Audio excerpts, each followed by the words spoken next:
This is very unfortunate that the Election Commission, which is supposed to function as an authority under Article 324 of the Constitution, should act against transparency, act against public accountability, and act against public consultation processes. It's like somebody pointing out to the Election Commission, look, there is a snake in your backyard. And the Election Commission says you filed affidavit before me, then I will check whether there is a snake in my backyard or not. It is so ridiculous. So what the Election Commission of India is doing today, it is to shoot the messenger. They don't want to listen to any complaint. Anybody who complains is anti-national, unpatriotic, and they're all vexatious complaints. That's how they're treating them. It's very, very unfortunate. Then doing an analysis. What really shocks me is when you want these electoral rolls, you give a scanned version. Because if in the scanned version, you can't quickly retrieve, verify. And when you want to look at the video proceedings, you amend Rule 493 of the election rules, and then say that, video proceedings cannot be given. Documents cannot be given. What kind of election commission is this? When they're trying to hide something, obviously they're trying to hide something. I'm really shocked that the Chief Electoral Officer of Karnataka, Maharashtra, Haryana, obviously at the instance of the Election Commission of India, asking him to produce an affidavit, a sworn affidavit. It's ridiculous in my view. See, they have got the responsibility, constitutional obligation to verify on their own. Why can't they do that? See, they have got all the wherewithal. Why can't they do that? The one important observation made by the Honorable Supreme Court is that, for heaven's sake, the entire emphasis of the special intensive revision in Bihar should be not to exclude, to include. See, in India, the main problem is many people who are real citizens of India, voters, they do not have votes. I think try to include them. See, the whole purpose of this SIR is not to exclude. But then, in the way it is being done today, it looks as though the emphasis is on to exclude. Yeah, absolutely. They seem to be functioning at the instance of the executive, political executive. This is unfortunate. Once that happens, the future of democracy is in peril in India. Here only when they have a voice, they are not even speaking. They are so intimidated with the aura and the dominance of Prime Minister Modi and Amit Shah that nobody hardly speaks in BJP. So what happens then? One person has spoken in Rajasthan. He has been sacked. And another person has spoken. He has been sacked, and everybody is discussing that man's. Where is he?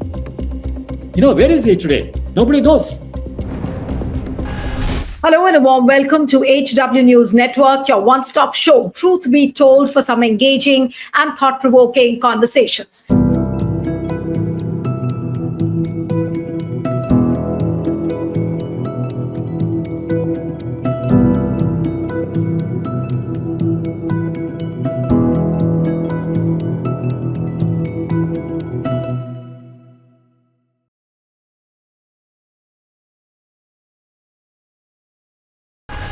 Delhi police today detained several India bloc MPs, including Rahul Gandhi, Priyanka Gandhi Vadra, Sanjay Raut, Sagarika Ghosh, as they staged protest against a special intensive revision of the electoral rolls in Bihar.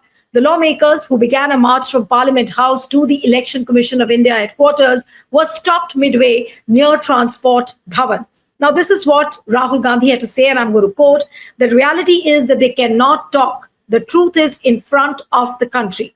This fight is not political. The fight is to save the Constitution. This fight is for one man, one vote. We want a clean, pure voters list." This is what Rahul Gandhi had to say. The government is scared. They are cowards. This is what Priyanka Gandhi told the media after she was detained along with other opposition members. Similarly, Trinamool MPs Mahua Moitra and Mitali Beg, they took ill after detention inside a cramped bus. Now, all this big protest is happening after Rahul Gandhi's expose on vote theft. Now, I'll show you some of the pictures from this protest which happened today. And if I can show you some pictures, it will give you an idea. Close to around 300 MPs who crammed in 4 or 5 buses. They tried to march towards the Election Commission, but they were stopped midway. These pictures, you can see Priyanka Gandhi and Akhilesh Yadav's wife, Dimple Yadav, along with several other MPs. And this protest started from Makardwar up to the Election Commission of India. But it seems that the police was scared. It seems that the ruling side was scared, and which is why the protest was stopped midway and the MPs were detained. It also goes to show that the Election Commission of India seems just not interested in answering to the doubts of the people. Now, I'll take a listen to what Rahul Gandhi said. We'll try and play out that sound. Actually बात नहीं कर सकते हैं, reality ये है, क्योंकि सच्चाई देश के सामने है और ये जो लड़ाई है ये राजनीतिक नहीं है, ये कॉन्स्टिट्यूशन की लड़ाई है, कॉन्स्टिट्यूशन को बचाने की लड़ाई है, वन मैन वन वोट की लड़ाई है। इसीलिए हमें साफ प्योर वोटर लिस्ट चाहिए।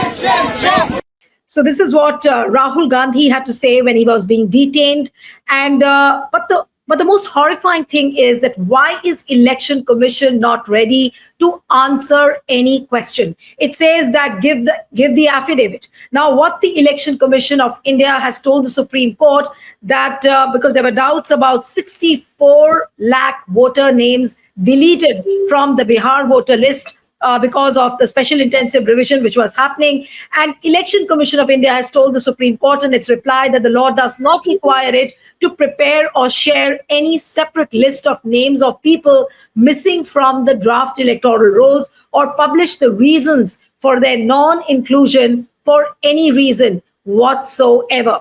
Now, where is all this heading to is the big question. And joining me this evening is a retired bureaucrat who's been the former secretary to the government of India, Mr. EAS Sarma. He's written several letters to the Election Commission, and we'll try and speak to him. So thank you so much for joining on HW News. My first question to you is that looking at the way the protest is happening and the India bloc MPs have started protesting. Yesterday, Rahul Gandhi, after the big expose, launched a website and also shared a mobile number on which people can register their protest on the vote theft and they can give a missed call. So it seems that this is a beginning of a big movement against the vote theft. But what do you really have to say about the attitude of the Election Commission of India? Why was it so difficult for them to meet all these India bloc MPs who were protesting today?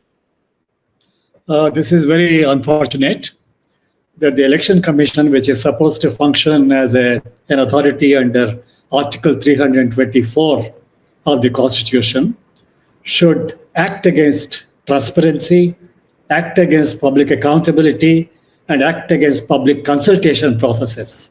It's like somebody pointing out to the Election Commission, look, there is a snake in your backyard. And the Election Commission says, you filed affidavit before me, then I will check whether there is a snake in my backyard or not. It is so ridiculous. And, when I look at the Election Commission headed by Mr. Rajiv Kumar, the earlier Election Commissioner, and the present Election Commissioner, Ganesh Kumar, I really feel very disconcerted that Election Commission of India, which is supposed to promote transparency, should be accountable to the people of India, not the executive, not the BJP, one political party. And they should respond like this. See, normally, I have held positions. I was a returning officer. See, one of the things that happens is in governance, there is a feedback mechanism. You get complaints from the public, complaints from political parties, candidates. These are all very, very useful instruments by which, it tells me what is wrong with what I'm doing and then correct myself. So what the Election Commission of India is doing today, it is to shoot the messenger. They don't want to listen to any complaint. Anybody who complains is anti-national, unpatriotic, and they're all vexatious complaints. That's how they're treating them. It's very, very unfortunate.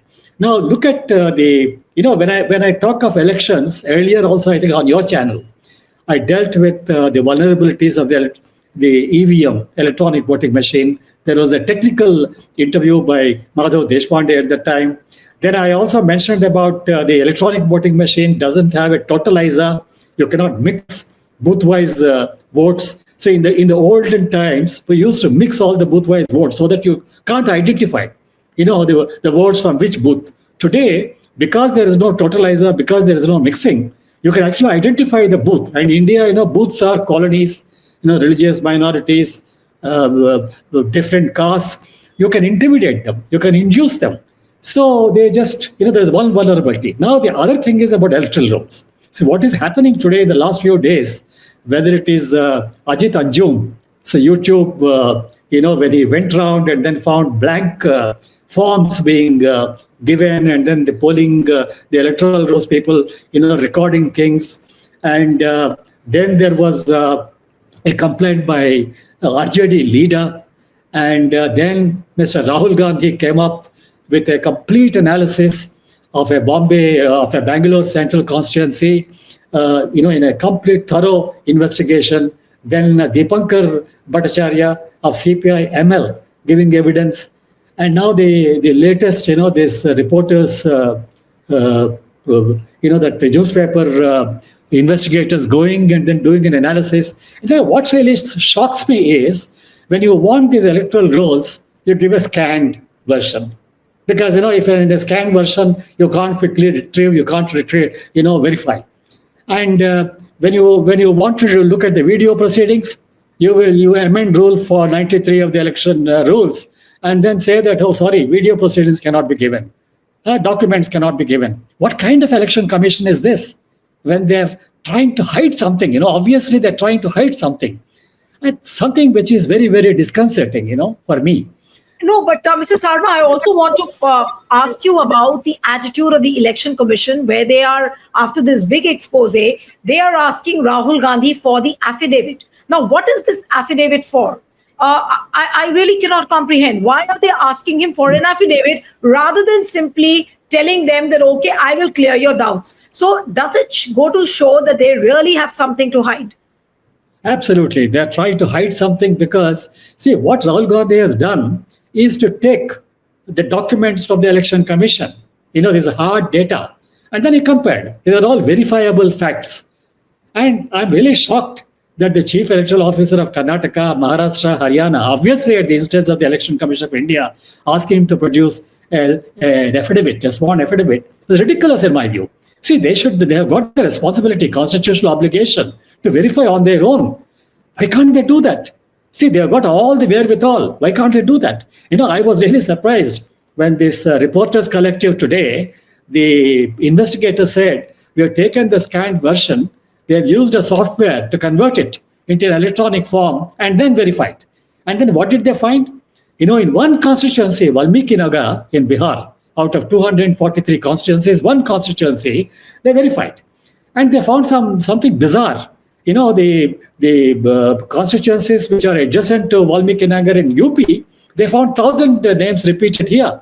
And another 4,000 bogus votes. And look at the kind of things, the addresses, 0, 00, 000. And then can you imagine the same person having two epic and also the brazenness with which they gave a clarification that these kind of systemic errors are very common, and that too more than close to 250,000 houses being having their addresses as 0 and 000 or 000. I mean, that's just unimaginable, sir. And can that really happen? Can you call this a systemic error or a deliberate strategy? See, when the special intensive revision has been undertaken in Bihar, what is the idea? They go from house to house and they have to do it. I knew the person who did this 2003 Bihar SIR, Mr. P.J. Rao, and I invited him to Visakhapatnam. And I wanted to see how he did it in Bihar because he really became a legend at that time. It was everybody appreciated. So I took him to one of my constituencies in Visakhapatnam town, and we went, house by house. We did this intensive verification, and I saw it was a very reasonable thing. Local inquiry. The whole idea was not to exclude, not to include genuine voters, to filter out all the false voters. Now, in a draft SIR, normally, after you do all this draft SIR, maybe 0.5%, some deviations, I can understand. But lakhs and lakhs of voters, how can that happen? The one constituency reveals, so many thousands of bogus votes. And how can, election commissions spent public money from the public exchequer, and they have issued epic cards, electronic photo identification cards. And now they say that is not valid. And then suddenly you find epic cards, one person having two epic cards. the government spent lakhs and crores of rupees on Aadhaar. They took biometrics, identity, verify. I also went there to the Aadhaar booth. After all this, no, Aadhaar is not, enough for identity. Ration cards for poor people. Ration card is extremely important. Migrant workers and all that. I met some people in Visakhapatnam. They said, "Sir, we are from a neighboring area, and our, ration cards are there." But these are all identifiable. The government has spent money, and after all that, you say no. And then the other worry is that, in the West Bengal side of Bihar, many constituencies have got Bengalis. Now, anybody who speaks Bengali, it's got a Muslim name, you say, "Oh, prove that you're an Indian." Strictly, if you ask anybody at random in India and say that you prove that you're Indian, you're completely nonplussed. I've seen in Assam, when they go and ask somebody, "Hey, you're a foreigner," and you arrest him because he can't show he's a rickshaw puller or something. I know some specific cases because I've lodged a complaint before National Human Rights Commission, and they forwarded them to the Assam Human Rights Commission. And that person is, arrested, kept for 2 years in custody. His family is disrupted. Children's education is disrupted. Some public-spirited lawyer took up his case in High Court, and High Court said, produce the documents. He produced all the documents. He's an Indian. He's not a foreigner. And who is going to compensate him? This kind of exclusion, which is very, very toxic in my view. Everybody in this country should, condemn that. No, but Mr. Sarma, it does look like a mass exclusion, and I'm going to talk about it. But just let me inform the viewers that after the protest got over, after the detention, few leaders of Rajya Sabha returned back to Parliament. And when Mr. Mallikarjun Kharge came back to the Parliament, this is what he had to say. And I'm just going to play out that soundbite, what he said inside Rajya Sabha. Let's listen in, and then I'll come back to you again, Mr. Sarma. हम Yes. Election commission के पास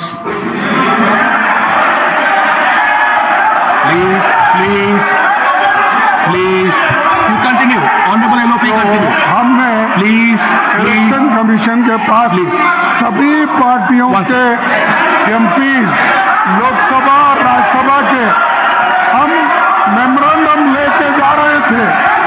हमको memorandum लेके जाने के लिए भी उन्होंने You see, it is not on the वहाँ bill. रोक दिया Honorable member, it is और not on the रोक bill. कर It cannot be allowed. हम जो उनको मिलना It is चाहते not on the bill. I'm थे और sorry, I'll have किसी to को move. मिलने नहीं दिया और उन्होंने सीधा It हमको is police not on the station bill. I'll लाया। have to move on. I'll have to move on back to यहाँ the पर discussion. Important I'll have to move on. It is not on the bill. It's not on the bill. Sir, Honorable Leader of the House.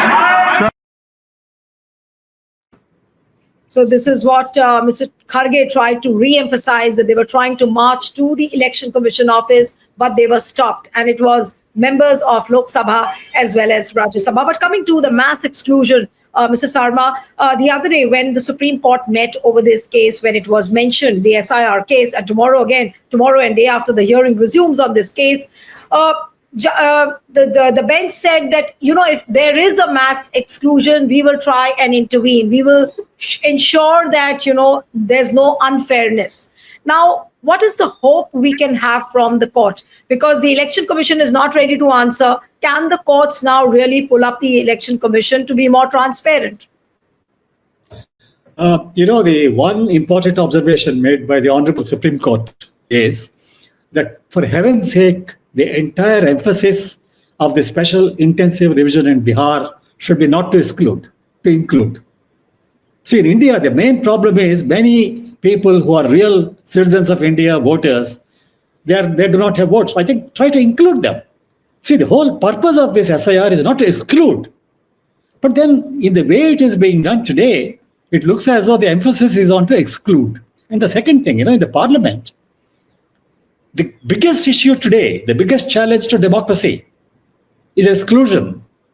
Fake voters' names being included, fraudulently exclude names, and then absentee voters, somebody else votes in their names. These are all very, very important issues. These are, our entire democratic system rests on this as a foundation. And if you don't want to discuss that, God help the parliament, I must tell you. I feel very sad. As a senior citizen, I feel very sad that the parliament, I think 3 or 4 days they should discuss this, because they are there, all of them are there, elected to a democratic system.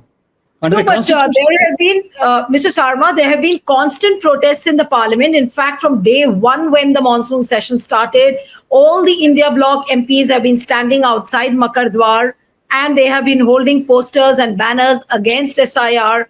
And after the expose now, this has intensified. In fact, after Rahul Gandhi's expose, this whole protest against SIR, and also on what Rahul Gandhi has said. Today, look at the slogans which were raised during the protest. Vote chor, gaddi chhod.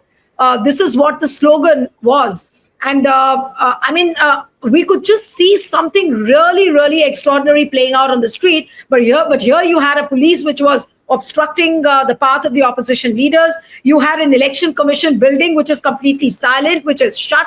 Have you ever seen an election commission like this ever before?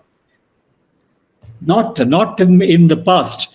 As I mentioned, the last 2 or 3 elections commissions have been somehow giving me the impression they're not independent.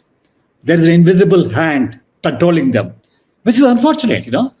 The election commission, each member, I wrote to them saying, please remember, you're all selected through a process where the committee is dominated by the executive in violation of the Supreme Court guidelines.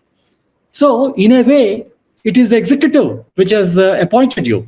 So it's all the more necessary that you should go one step additionally to prove your neutrality. If I were in that position, I would go one step extra to ensure, to create a public impression that I'm independent. Isn't it the other way around? You are saying that they should go one step forward or 10 steps forward to prove their neutrality. Here it seems that it is just the opposite, that they want to be seen as someone or an authority which is colluding with the ruling party. Yeah, absolutely. They seem to be functioning at the instance of the executive, political executive. This is unfortunate. Once that happens, the future of democracy is in peril in India. And so we have got an excellent constitution. I remember Dr. Ambedkar, when he presented the draft constitution to the Constituent Assembly, he said, I don't know this piece of paper. I'm not sure whether it will give you a democracy. But I can tell you, if there is a good government, if there's somebody good handling this, even a bad constitution, it will be good. He will deliver something good. If there is a bad person handling a good constitution, he cannot. It will fail. So today, what we are witnessing, it seems to justify what Dr. Ambedkar said at that time. I was surprised at slogans. Somebody said, Mr. Rahul Gandhi has made this presentation. He has no faith in the election commission. He should resign. Obviously, the person who said he doesn't have faith in democracy. He wants an election commission which is subservient, which is partisan. This is unfortunate. And one more thing, when you look at this, it's not just Rahul Gandhi. Just before Delhi elections, I remember, I think I appeared on your channel. Sanjay Singh, member of parliament, he came up with hard evidence. Each address, 50, 60 people. And who recommended those names? One particular political party. He gave all the details and the election commission was silent. In Maharashtra, it's a matter of shame that one village, Barkanwadi village, should come forward and say, we want to conduct poll. Because people, they don't have faith. And Haryana, imagine when the video proceedings were required, they amend the rule number 93 of the election rules and say that video proceedings are not. See, video recording is done at public expense. See, these election commissioners should know that they're drawing the salaries from the public exchequer, this people's money. They're conducting all these things, video proceedings, all that money comes from public exchequer, this people's money. And they refuse to be answerable to the people. See, the moment public accountability, they don't think that they should be accountable to the people of India, then, that really is a very, very serious, dangerous trend. I think that is something where people of India, every one of us, it concerns me, it concerns you. It's not just one political party. Absolutely. But Mr. Sarma, the way the things are emerging, when you have a deaf election commission which is just not ready to hear, it is not pervious to any concerns of the democracy. Here you have a ruling side which is colluding with the authorities. The voices of the opposition, they are not being heard. What can it really result into, and how can one ensure transparency? How can one ensure a fair electoral process now in Bihar? Or are we to assume that no one can help the Bihar polls from being rigged? They are already rigged. In fact, various experts I have already spoken to, like the election data scientist, Dr. Pyarelal Garg, in an interview to me, he said that, believe me, that 100% of the Bihar elections has already been rigged. I think, once the electoral roll is completely rigged, once there are fake additions and toxic exclusions, the whole thing is rigged. And election commission, when they even if I were in the election commission, if I say a newspaper report that something is wrong, I'll respond.